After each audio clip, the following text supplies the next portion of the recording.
Baik, saudara pendengar Radio Republik Indonesia, bukan di di mana saja Anda berada. Selamat pagi, selamat jumpa kembali kita dalam acara dialog pagi kita di hari ini. Tentunya kita akan membahas terkait seperti apa proses pendistribusian logistik pemilu. Nah, sudah hadir di studio narasumber kita ada Ibu Ketua KPU Kabupaten Bovendigul, Ibu Ibon. Selamat pagi, Bu. Selamat pagi. Dan juga ada Bapak Ketua Bawaslu Kabupaten Bovendigul, Bapak Bernard. Selamat pagi, Pak. Dan juga kita menanti lagi satu narasumber kita dari Kepolisian Resort Bovendigul yang tentunya masih dalam perjalanan di pagi hari ini. Bagaimana pengawalan dan juga pengamanan yang dilakukan nanti pada saat pendistribusian logistik. Nah, di pagi hari ini kami juga membuka line telepon bagi para pendengar yang ingin bergabung bersama kami via pesan pendek ya di 0811 4954333 atau yang ingin menelpon kami juga di layanan 0811495433 atau via pesan pendek di 0811498822. Nah, di pagi hari ini pendengar kita langsung saja. Bu Ketua, ini terkait dengan proses pendistribusian logistik pemilu ini sudah seperti apa sejauh ini? Silakan.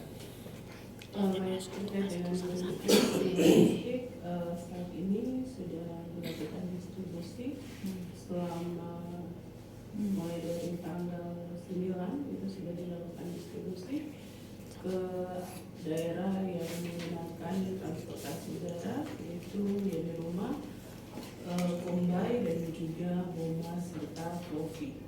Itu sudah dilakukan dan Jalur Sungai juga sudah mendistribusi dari tanggal 10 sampai dengan hari ini. Dan untuk daerah untuk jalur darat sendiri sudah didistribusi mulai dari yang Aibong, Miandit, Tanah, Komut, dan juga Koordinati itu hari ini sudah distribusi. Oke, baik Ibu. Nanti sejauh ini proses pendistribusian masih terus berlangsung, Bu ya? Iya, masih berlangsung di daerah juga. Jadi hari ini hampir sebagian besar itu sudah 19 distrik terdistribusi. Nanti besok itu untuk Mariam dan Ampera untuk Mandobo, dan di tanggal 14 pagi untuk Sokanggo dan Mawan dan Persatuan. Baik Ibu, dalam proses pendistribusi sendiri untuk logistik ini sejauh ini bagaimana dari pantauan KPU sendiri hingga di tempat tujuan seperti apa? Jadi untuk alur distribusi logistik sampai ke tempat tujuan itu pertama dari keluar dari gudang logistik akan sampai di tingkat distrik yaitu KPD, dan selanjutnya akan didistribusi sampai ke tingkat kampung yaitu ke KPPS. Oke, berarti Bu kalau boleh tahu untuk surat suara sendiri, kotak suara sendiri itu sejauh ini untuk proses penyalurannya tidak ada kendala atau ada yang mengalami kerusakan atau kira-kira seperti apa? Sampai sejauh ini tidak ada kendala. Baik, saudara pendengar Radio Republik Indonesia Bovendigul di mana saja Anda berada, perlu diinformasikan bahwa proses pendistribusian logistik ini sudah berlangsung sejak tanggal 9 hingga hari ini masih terus dilakukan proses pendistribusian, dan juga tentunya harapan ini masyarakat juga dapat bersama-sama mengkawal dan mendukung agar pelaksanaan pesta demokrasi pemilihan umum ini dapat berjalan dengan baik di Kabupaten Bovendigul. Dan saat ini juga sudah ada Ketua Bawaslu Kabupaten Bovendigul, Pak Bernard, ini bahwa proses pendistribusian logistik ini sudah dilakukan. Nah, ini bagaimana dari sisi pengawasan Bawaslu sendiri sejauh ini seperti apa? Baik, terima kasih Bung Yuris. Selamat pagi untuk kita semua. Salam sejahtera. Baik, di sini menurut kami dari Bawaslu sebagai lembaga pengawasan menurut kita terkait dengan logistik. Sejauh ini karena memang kita pengawasan kita terkait distribusi logistik Saya pikir pendistribusian logistik ini pengawalan kita memang sudah maksimal, hanya cuma kekhawatiran kita itu saat terkait dengan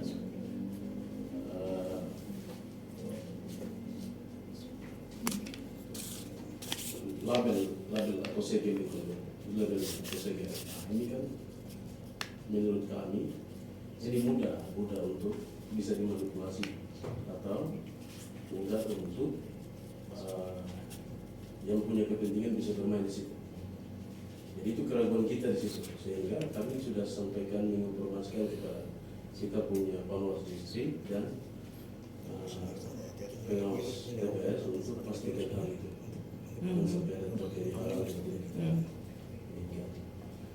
Cuma itu saja Pak, karena menurut pengalaman kita dulu kan memang keperluan. Kalau sekarang kan tidak berkeluhan. Jadi takut umpamanya ketika kalau saya pribadi kan kita rasa daerah-daerah yang mudah dijangkau serasa aman. Itu bisa kita pastikan. Hanya cuma daerah-daerah yang terjangkau. Ini jangan sampai ada oknum tertentu yang memanfaatkan situasi itu. Itu yang kita sementara lagi bagaimana untuk pastikan supaya pemilu pencoblosan dan distribusian logistik ini bisa dapat berjalan dengan baik. Seperti itu Pak. Oke, baik. Nah ini Ibu Ketua, ini apa yang disampaikan oleh Pak Ketua Bawaslu tadi yang dikhawatirkan ini terkait dengan label. Nah ini kira-kira bagaimana dari KPU sendiri untuk bersama-sama melihat hal ini sehingga tidak terjadi kecurigaan masalah label tadi yang segel yang tentunya tadi dijelaskan bahwa ini takutnya dimanipulasi oleh orang-orang yang memang mau suasana pesta dengan kepentingan ini. Itu kira-kira bagaimana? Label segel. Kalau segel itu dari pemilu ke pemilu selalu ada. Dari pemilu ke pemilu selalu ada untuk menandai bahwa hal itu telah disegel, berarti harus ada pengawas dan juga kami hierarki KPU sendiri dalam hal ini KPPS dan juga saksi untuk melihat hal tersebut. Lalu kalau dikhawatirkan akan terjadi kecurangan, saat ini KPU sementara berupaya untuk meminimalisir resiko kecurangan, yaitu dengan adanya aplikasi Sirekap yang akan digunakan di setiap KPPS. Mengapa akan digunakan aplikasi Sirekap? Aplikasi Sirekap ini akan digunakan untuk memfoto C plano hasil di setiap TPS. Jadi C plano hasil di TPS ini mempermudah peserta pemilu yang tidak sempat memberikan saksinya di setiap TPS, sehingga ketika difoto di aplikasi itu hasilnya akurat. Hasilnya akurat artinya ketika tidak sesuai dengan jumlah pemilih, maka aplikasinya pasti tidak akan merespon seperti itu dan dapat terpublikasi langsung di H+2 atau 3 seperti itu kepada publik dan akan ditampilkan di info-info pemilu.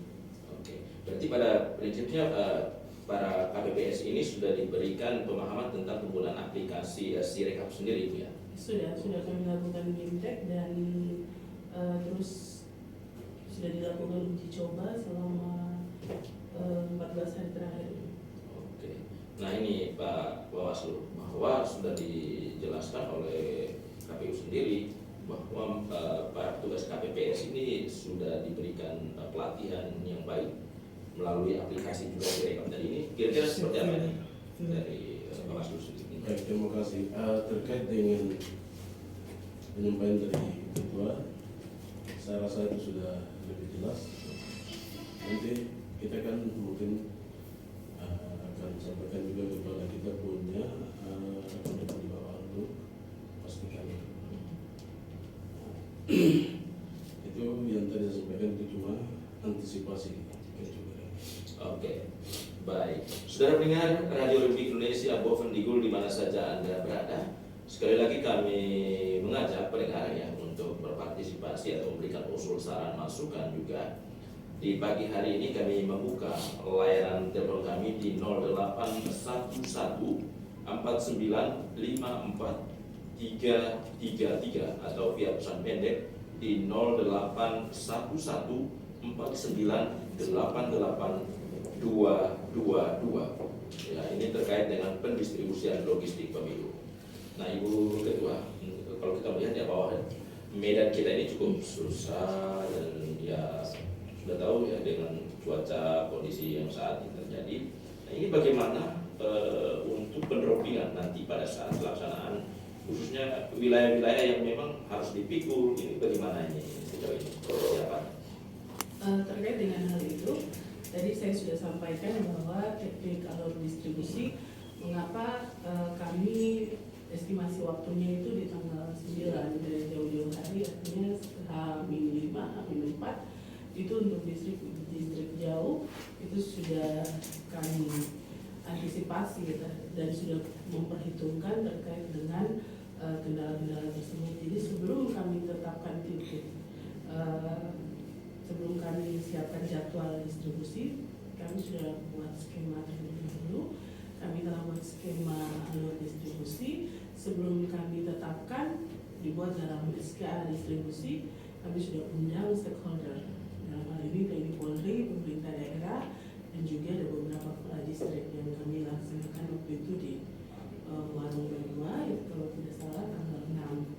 Kami sampaikan rencana distribusi kami, planning kami seperti apa, skema yang kami buat alurnya dari distrik seperti apa, dan di situ kami membuka ruang untuk distrik-distrik tersebut untuk menyampaikan kendala-kendala apa saja yang mereka hadapi di distrik tersebut terkait dengan transportasi. Sehingga kami juga punya gambaran bahwa alur distribusinya harus seperti apa. Hasil dari rapat tersebut, akhirnya kami putuskan distribusi kami lakukan dari sini langsung dengan pihak ketiga. Pihak ketiga tugasnya melakukan distribusi sampai di tingkat KPPS. Sampai di tingkat KPPS untuk alur logistik sendiri, pertama karena mengingat transportasi jarak, lalu keadaan distrik yang dalam hal ini transportasinya ada yang menggunakan perahu, ada yang menggunakan pesawat, ada yang ikut daerah aliran sungai, dan juga ada transportasi. Untuk transportasi sendiri ini ada 3 moda transportasi. Yang pertama darat, itu ada mobil, motor, dan juga pikul. Lalu yang kedua itu lewat jalur sungai untuk aliran daerah aliran sungai das. Dan yang pertama itu yang terakhir itu untuk daerah udara, untuk transportasi udara. Transportasi udara sendiri ini dengan tingkat kesulitan ada beberapa distrik seperti Yani Rumah dan juga Kumbai, yang mana ada kampung yang wilayah administrasinya Kumbai, tapi tempatnya sebenarnya ada di Yani Rumah. Demikian pula Yani Rumah yang wilayah administrasinya Yani Rumah, namun secara de facto ada di Kumbai. Jadi untuk menyikapi ini itu dibutuhkan tadi jenis transportasi. Jadi logistik ini ketika keluar dari gudang logistik difasilitasi oleh pihak ketiga sampai dengan di tempat, sampai di tingkat distrik akan ada PPD di situ yang akan disalurkan langsung ke tingkat PPS kampung. Kenapa estimasi waktunya harus lebih awal? Karena di sana tidak ada motor, tidak ada mobil, sehingga harus menggunakan tenaga pikul. Dan kita tahu sendiri bersama bahwa untuk sampai kepada TPS-TPS tersebut harus menggunakan tenaga pikul yang jumlah waktunya sangat lama, bisa membutuhkan waktu 1 hari sampai 2 hari untuk berjalan kaki. Seperti itu. Jadi itu upaya yang telah kami lakukan, mempertimbangkan hal tersebut, dan itu sudah kami tetapkan dan SK-nya sudah kami buat dan kirim ke lokasi sudah dibuat. Berarti ini satu hal yang luar biasa, bahwa perjuangan juga ini untuk dengan situasi kondisi wilayah kita, apalagi transportasi udara yang jauh dan juga sungai, ini juga mengantisipasi hal-hal yang tidak kita inginkan bersama. Baik, saudara pendengar RRI Wapendigul di mana saja Anda berada, sebelum kita melanjutkan kembali sesi bincang-bincang kita dengarkan dulu pesan-pesan berikut ini. Baik, saudara pendengar Radio Republik Indonesia Bovendigul di mana saja Anda berada, kembali lagi kita dalam acara bincang-bincang bagi kita pendistribusian logistik pemilu. Ya, hingga saat ini narasumber kita dari pihak kepolisian ya belum berada di studio, namun kita tetap terus memberikan informasi-informasi terkait dengan pelaksanaan kegiatan pemilu 2024 yang 2 hari lagi kita akan bersama-sama melaksanakan pungut hitung itu sendiri. Nah, terkait dengan pendistribusian bagi daerah-daerah yang sangat jauh sudah diantisipasi sejauh mungkin oleh KPU dan juga Bawaslu. Nah, ini Pak Ketua Bawaslu tadi Ibu Ketua sudah sampaikan bahwa proses pendistribusian logistik di daerah-daerah yang memang cukup jauh bahkan menggunakan tenaga pikul itu sudah dilakukan jauh hari. Nah, ini bagaimana dari sisi pengawasan sendiri sehingga memang proses pelaksanaan pesta demokrasi pemilihan umum di Kabupaten Bovendigul ini dapat berjalan dengan baik tanpa ada hambatan atau masalah di lapangan. Nanti silakan Pak. Terima kasih Bu Gores. Terkait dengan pengawasan kita selama ini pendistribusian logistik ke distrik, dari segi kampung sampai ke TPS tersebut, sehingga kita juga sudah mensiasati itu. Kita mensiasati itu dengan penyampaian informasi dari kita Bawaslu Kabupaten ke setiap rekan-rekan kita seperti pengawas distrik, pengawas lapangan, terus sama pengawas TPS. Jadi sementara kita di Bawaslu kita lebih mengoptimalkan itu pengawas TPS karena itu sasaran kita di Bawaslu untuk bagaimana bisa mengupdate informasi terkait dengan potensi-potensi yang akan terjadi. Nah, khusus daerah-daerah yang tadi Ibu Ketua sampaikan yang memang menggunakan transportasi karena keterbatasan arus pikul, nah ini bagaimana juga peran dari Bawaslu di sana? Baik Pak, terkait dengan jangkauan TPS terjangkau, kita tetap pada prinsipnya pengawasan kita terhadap teman-teman dari BPD, terus dari PPS, di mana mereka bergerak antar logistik ke titik A dan titik B, di situ pasti kita ada untuk mengawasi. Oke, berarti sehingga sejauh ini memang sudah disiapkan sejauh ini. Oke. Nah, saudara pendengar RRI Bovendigul ya, di pagi hari ini kami masih terus menunggu partisipasi Anda di 0811 495433 ya. Bagi pendengar yang ingin bergabung silakan hubungi kami atau lewat pesan pendek di 081149882222. Ini kita saling memberi masukan usul saran terkait dengan pendistribusian logistik pemilu. Nah, Ibu Ketua, untuk logistik sendiri sejauh ini yang ada di gudang itu sendiri sisa ke daerah-daerah mana lagi yang belum didistribusi? Yang untuk hari ini ketika 19 distrik hari ini selesai, otomatis tinggal 1 distrik, yaitu distrik Mandobo. Untuk Mariam dan Ampera itu akan didistribusi besok, lalu untuk Mawan dan Persatuan Sokanggo itu akan didistribusi di pagi hari. Oke, baik. Berarti sejauh ini laporan dari petugas-petugas di lapangan belum ada yang memang menonjol terkait dengan proses pendistribusian, mungkin ada hambatan gitu. Sampai saat ini ada 1 yaitu Ambatwi untuk jalur ke ibu kota distrik Anungka.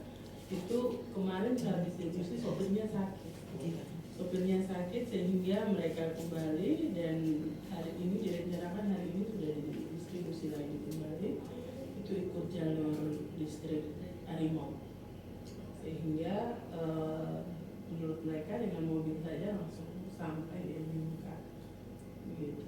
Oke, baik Bu, kalau boleh tahu di luar dari pendistribusian logistik ini, untuk TPS kita di Kabupaten Bovendigul semua ini berapa nih? 265. 285. Ini memang sudah diplotkan dan sudah Sudah. ini direncanakan untuk kesiapan penuh nanti pada saat hari H ini untuk penempatan pos ini sudah disiapkan sejak kapan Ibu?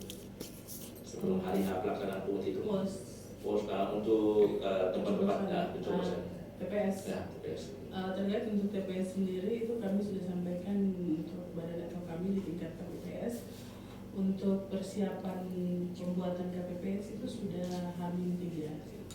Sudah H-3 itu sudah disiapkan untuk pembuatan TPS. Jadi sampai dengan H-1. Nah ini juga kita ke Bawaslu. Nah ini seperti apa dari pihak Bawaslu sendiri untuk mengetahui sejauh ini seperti apa pendampingan logistik yang dari pantauan pihak Panwas di lapangan sendiri itu mungkin ada laporan-laporan terkait kendala-kendala yang ditemui. Baik, terkait dengan teman-teman laporan terkait pendampingan logistik. Sementara pantauan kita dari teman-teman di DSP sementara ini belum ada laporan. Berarti semua ini lancar-lancar. Nah ini yang menjadi harapan kita bahwa penyelenggara pemilu sudah berupaya sepenuh mungkin ya untuk terselenggaranya pelaksanaan pemilihan umum 2024 ini dapat berjalan dengan baik. Nah Ibu Ketua, sejauh ini untuk rangkaian kesiapan tahapan-tahapan pemilu yang memang sudah dilaksanakan, apakah masih ada lagi hal-hal yang masyarakat juga harus ketahui pada kesempatan ini sehingga mereka juga masyarakat juga harus bersama-sama mendukung penyelenggara agar terwujudnya pelaksanaan pesta demokrasi yang baik di Kabupaten Bovendigul? Adakah hal-hal yang mau disampaikan? Terkait dengan hal-hal apa saja yang harus diketahui oleh masyarakat, yang pasti pertama himbauan untuk ke TPS. Himbauan untuk ke TPS, lalu untuk masyarakat sendiri kami ada di TPS yang akan dilayani pada saat masyarakat pemilih ke TPS, yaitu harus membawa C pemberitahuan dan KTP. Apabila KTP-nya dalam proses pembuatan, artinya sudah melakukan perekaman, dari Dukcapil akan memberikan suket atau biodata kependudukan warga negara Indonesia yang dapat digunakan dengan C pemberitahuan tersebut di TPS, dan juga formulir A pindah pemilih seperti itu. Jadi ada beberapa kategori pemilih, yaitu DPTB, DPT, DPTB, dan juga DPK. Berarti mereka yang saat ini kan bahwa sudah ada di online itu. Cek DPT online. Berarti mereka bisa bawa itu sebagai bukti. Artinya ketika KPPS menyampaikan pengumuman, mungkin menempelkannya nama-nama pemilih di setiap TPS di wilayah kerjanya, di kantor kampung atau di paket pengeras suara, sampaikan kepada masyarakat pemilih, lalu C6-nya disampaikan, namun pemilih tersebut tidak berada di tempat, berarti diupayakan untuk mengirim pesan kepada pemilih tersebut, lalu dibuat tangkapan layar. Apabila dokumennya tidak sampai kepada pemilih tersebut. Dan selanjutnya cek pemberitahuannya ketika orang tersebut tidak dapat ditemui, KPPS menyimpan TPS menunggu apabila orang tersebut akan datang di hari pemungutan suara dengan dicek namanya yang terdaftar di TPS tersebut. Baik Ibu, berarti nanti pada saat pungut hitung berlangsung untuk batas waktu kan jam 1. Apakah ada tenggang waktu lagi untuk memberi perpanjangan waktu pada masyarakat untuk memilih? Mungkin ada jam 2, jam 3 tidak ada lagi. Jadi waktu untuk melakukan pemilihan umum ini, memberikan hak suara itu, masyarakat pemilih diberikan kesempatan yaitu dari jam 7 pagi sampai dengan jam 10.59 untuk DCT. Lalu di jam 11 sampai dengan jam 12 itu diberikan kesempatan kepada DPTB. Lalu di jam 12 sampai dengan jam 1 itu diberikan kesempatan kepada DPK. DPK ini adalah data pemilih khusus. DPK ini adalah mereka masyarakat pemilih yang namanya tidak terdaftar dalam DPT maupun DPTB, namun memiliki KTP identitas individu. Namun ada syarat, mereka ini harus saat memilih menunjukkan KTP, namun dapat memilih di wilayah kampung di mana identitas terdaftar. Jadi contohnya misalnya mereka yang di KTP DPK yang di Sopango, alamat KTP-nya di Sopango, berarti mereka hanya dapat memilih di TPS di Sopango. Namun terlebih dahulu dicek TPT online, siapa tahu namanya memang sudah terdaftar di TPT online, namun belum mendapat surat cek pemberitahuan, sehingga dengan mengecek di TPT online data dari TPT online ini sudah terintegrasi dengan data di dinas kependudukan dan catatan sipil, sehingga bisa dicek menggunakan KTP. Lalu di situ di saat cek TPT online lewat aplikasi TPT online akan terlihat masyarakat pemilih ini memilih di mana, di TPS apa, di nomor berapa, dan di kampung apa, seperti itu. Namun ketika dilihat, ketika dicek kembali masyarakat pemilih ini memiliki KTP, misalnya KTP kampung Sopango, berarti si pemilih ini harus memilih di TPS di Sopango selagi masih tersedia surat suara. Jadi kalau seandainya di TPS misalnya TPS 1 di Sopango surat suaranya sudah habis, berarti harus disampaikan ke TPS yang lain, diarahkan harus ke TPS lain selagi masih ada sisa surat suara. Oke, baik. Nah ini Bu, ini sudah ada pendengar-pendengar kita yang bertanya buat kedua narasumber kita. Pertanyaan pertama, kalau tidak punya KTP tapi ada KK, nah ini seperti apa? Yang kedua, pertanyaan kedua, kalau KTP sudah di Boven tapi tidak ada di Boven, masih di Merauke, bagaimana solusinya? Dan yang ketiga, KTP Merauke bisa tidak untuk di daerah? Di daerah. Jadi syarat untuk memilih di TPS itu menggunakan KTP dan cek pemberitahuan. Kalau kartu keluarga itu tidak diatur dalam regulasi sebagai syarat untuk digunakan sebagai syarat memilih. Jadi boarding pass-nya untuk masuk ke TPS adalah cek pemberitahuan dan KTP. Nah ini yang kedua nih, kalau KTP sudah di Boven tapi tidak ada di Boven, dan nah, ini di Merauke, bagaimana solusinya ya? KTP ada, KTP Boven, tetapi pemilihnya ada di Merauke. Di Merauke ada. Berarti pertama, kalau Bapak Ibu yang ada di Merauke sebagai pemilih di Merauke, KTP-nya KTP Bevendigul, berarti harus cek kembali. Pertama cek DPT online, cek DPT online, masukkan nomor KTP di situ, sebab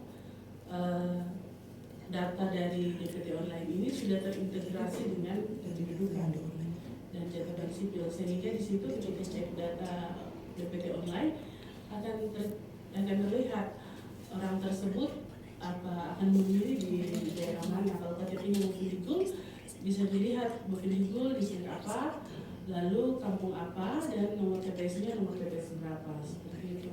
Namun kalau pada saat hari memilih, si pemilih ada di Merauke, berarti dia harus, si pemilih tersebut harus buat surat pindah memilih di kantor KPU, dan itu waktunya sudah berakhir di tanggal 7 kemarin.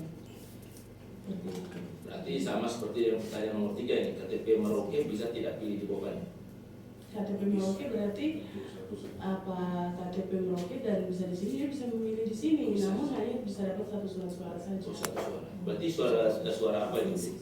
Presiden saja. Karena kalau untuk provinsi sudah sudah dapil. Lalu karena di KTP Bovendigul juga tuh KTP-nya KTP mana, di Bovendigul berada di mana, di sini apa, itu kan harus kita ketahui juga. Karena tidak serta-merta karena ada di sini, jadi perlakuannya tuh sudah tidak seperti pemilih-pemilih sebelumnya. Kenapa demikian? Karena di sini yang tadi saya sampaikan bahwa dalam hal proses pelaksanaan pemilihan umum di 2024 ini, KPU berupaya semaksimal mungkin untuk mempermudah kerja badan kami, dan yang kedua adalah meminimalisir resiko kecurangan terhadap oknum-oknum yang sering melakukan kecurangan. Oke, baik, luar biasa ini Bu. Nah, ini tugas Bawaslu juga ini untuk bersama-sama menjaga hal-hal yang terjadi seperti ini, karena ini juga pasti oleh orang-orang yang berkepentingan akan bermain di sini. Nah, ini bagaimana langkah dan upaya yang akan dilakukan oleh Bawaslu menyikapi 3 pertanyaan ini yang memang ini juga akan memiliki potensi nantinya. Seperti apa ini dari Bawaslu? Baik, terima kasih Bung Yoris. Terkait dengan pertanyaan saya pikir kami juga sudah sampaikan, mungkin saya sudah kita mengerti. Ini terkait dengan penguasaan kita. Di situ kan kami akan siapkan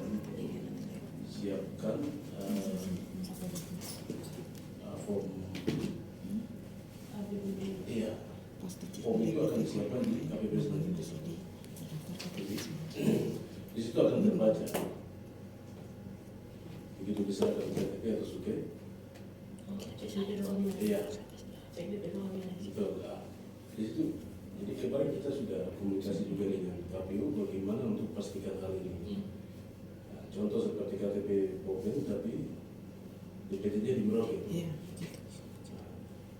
Atau KTP Merauke tapi domisilinya di sini, di Boven sini. Nah, itu kita bisa pastikan saat dimilih. Di situ ada format yang sudah disiapkan oleh KPU. Ketika diserahkan KTP Merauke atau suke, di situ akan terbaca, Anda ini dapat sekian jumlah surat suara, berhak untuk memiliki contoh macam presiden. Berarti presiden saja. Presiden saja. Tidak bisa double. Kecuali macam DPT daftar pemilih tetap, itu wajib memiliki 5 kertas suara.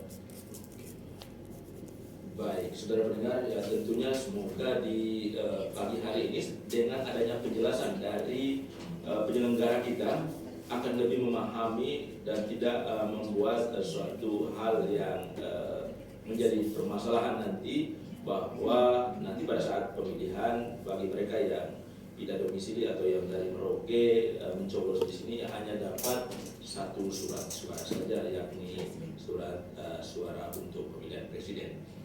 Nah, ini yang terakhir kita, apa pesan yang mau disampaikan kepada masyarakat kita sehingga pesta demokrasi pemilihan umum besok ini dapat berjalan dengan baik dan lancar. Silakan. Baik, terima kasih kepada masyarakat pemilih di 20 distrik 120 kampung. Pemilihan umum adalah sarana integrasi bangsa untuk menyatukan perbedaan. Pemilihan umum dilaksanakan setiap 5 tahun sekali untuk memilih presiden, wakil presiden, DPR RI, DPD, DPR provinsi, dan DPR kabupaten kota. Bapak Ibu Inang Ambe, Neja Nomba, Niyok Natio, ingat tanggal 14 nanti Bovendigul akan melaksanakan pemilihan umum, yaitu pada hari Rabu tanggal 14 Februari tahun 2024. Ingat, pilihan figur yang benar-benar menurut Anda dapat membawa perubahan. Lihat visi misi daripada calon tersebut. Satu pesan, hargai suara Anda, jangan golput. Suaramu menentukan harga dirimu, jangan jual hak politikmu untuk disalahgunakan. datang ke TPS pada hari Rabu jam 7 pagi, salurkan hak pilihmu. Waktu pemilihan akan dilaksanakan dari jam 7 pagi sampai dengan jam 1 siang. Gunakan hak pilihmu dengan benar. Oke, baik. Ketua Bawaslu, silakan. Baik, terima kasih Bung Yoris. Dalam kesempatan ini kita dari Lembaga Pengawasan menyampaikan kepada seluruh masyarakat Kabupaten Bovendigul 112 kampung. Di sini kita sampaikan terkait dengan hak pilih. Jadi masyarakat di sini kami memohon supaya tanggal 18 wajib ke TPS untuk menyampaikan hak suara Anda, untuk kami memastikan calon-calon anggota DPR, DPR Provinsi, Kabupaten, DPD, dan DPR, bahkan sampai calon presiden kita. Di situ Bapak-Bapak bisa pastikan sesuai dengan hati nurani yang Bapak rasakan cocok. Karena melalui pemilu kita bisa dapat merubah daerah atau suatu negara kita, khusus Bovendigul. Jadi kesan kita tanggal 14 hari Rabu, Bapak, Ibu, adik kakak yang sudah memenuhi syarat atau sudah terdaftar di DPT, tolong supaya bisa datang ke TPS untuk memberikan hak suara. Karena satu suara menentukan pembangunan 5 tahun ke depan. Kemudian penyelam kita dan terakhir kata kita menyampaikan mengenai Natium enang ambil media nomor tolong politik uang menghancurkan demokrasi kita, merusak identitas diri kita, dan merusak masa depan kita. Kami tidak mau gadaikan hak suara gara-gara sembako. Kami ingin pemimpin yang berkualitas di Bovendigul. Ayo bersama rakyat awasi pemilu bersama Bawaslu dan keadilan pemilu di Bovendigul. Terima kasih. Baik, saudara pendengar, dari kedua narasumber kita telah memberikan suatu peneguhan bagi kita. Ingat, harga diri lebih berarti ketimbang kita menggadaikan harga diri kita dengan uang.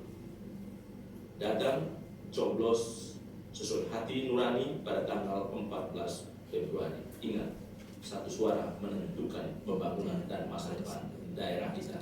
Saya Yus Goden, selamat pagi. Terima kasih banyak Bapak dan Ibu sudah menyediakan waktu